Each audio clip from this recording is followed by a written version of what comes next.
A dilemma no business owners should have to face: whether to reopen after a mass shooting. The answer didn't come easily to Justin and Samantha Jarre, the owners of Just in Time Recreation in Lewiston.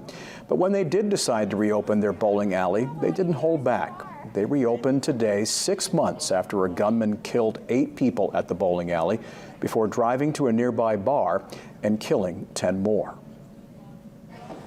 And people spared no time getting back inside Just in Time Recreation. There were lots of smiles, laughs, and hugs, as well as some tears. It was an emotional scene this morning, but the excitement could be felt. When doors opened at 10, there were dozens waiting to come in to remember those who were killed in the shootings. But also, they wanted to show support to Justin and Samantha and their staff as well.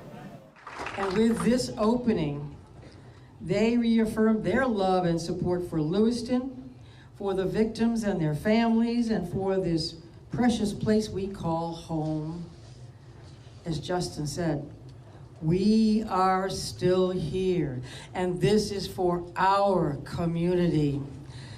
I know the reopening may not have been an easy decision to make, but on behalf of all Maine people, I want to thank you for giving your community the chance to make more good memories with loved ones and friends right here. I wasn't really planning on making a speech. I'm not a public speech kind of person. I just want to thank everybody for coming here and supporting us, and for supporting us through the last 6 months and encouraging us to reopen back up. If we didn't have all of you, then we definitely wouldn't have been able to open our doors back up. You're the reason. This is why. This is why we decided to reopen.